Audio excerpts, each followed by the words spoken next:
either help me change my lifestyle or just take me on out.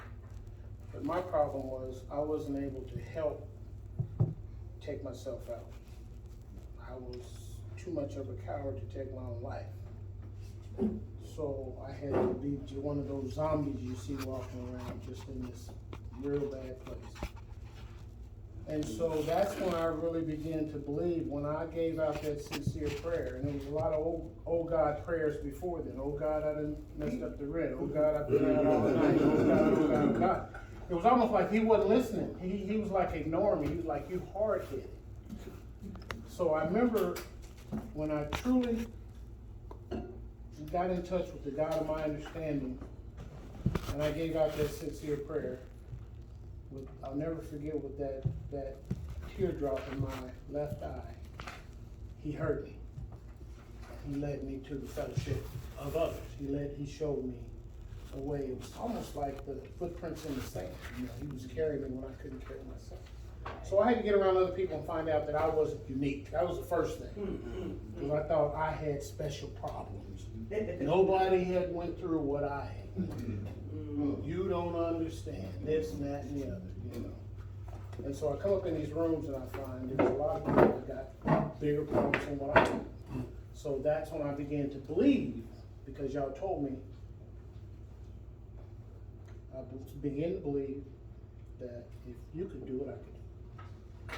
So I kept coming back. Those messages, a lot of those messages on the wall didn't mean nothing when I first came. Keep coming back, don't leave 5 minutes before the miracle happens and all these.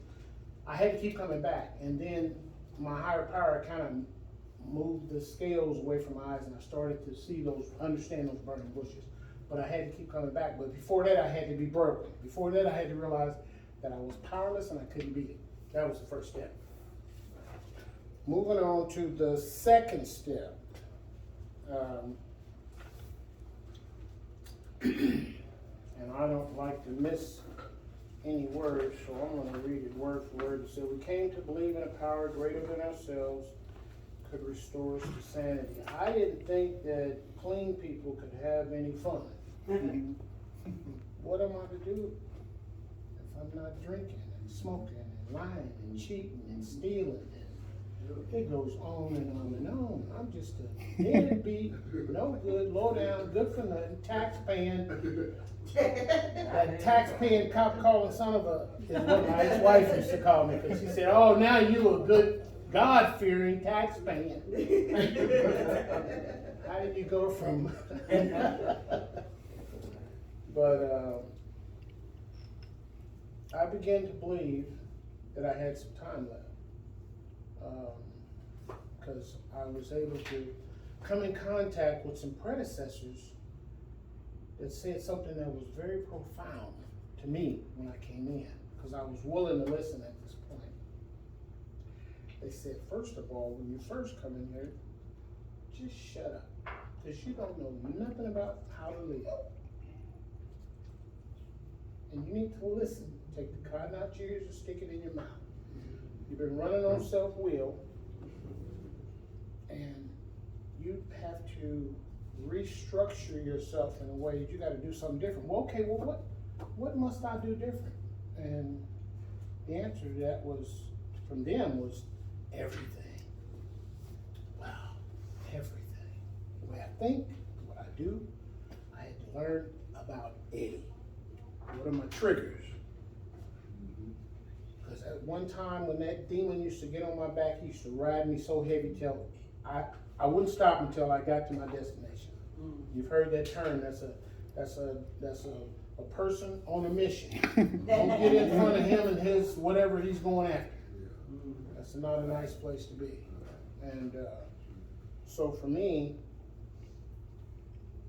I had to think about all these things and start taking some suggestions from people that had went before me, you know. And it's been a wonderful journey,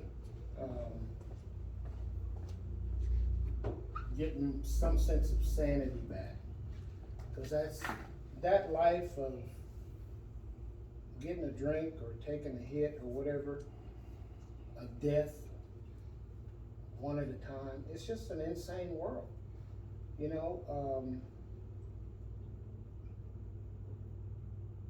I heard a story, somebody said the difference between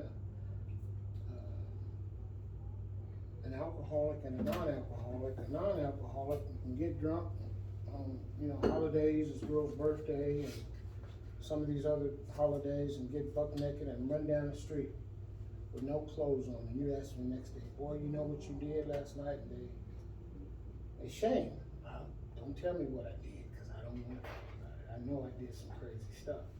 But those that are social users, and some can drink, they'll get drunk the same way and take all their clothes off and run down the street.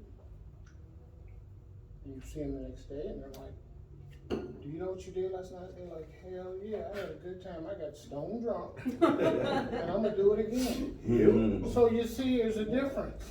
They're not shamed, but they don't give the, they do, but they don't do it as much as we do. Give the monkey the key and he go let the gorilla out of the cage on a regular basis. See, that's how I knew I was an addict, because I couldn't stop once I started. I use the analogy, I wanted to get high from A to C and stop. I'm cool, I can drive, I can handle everything.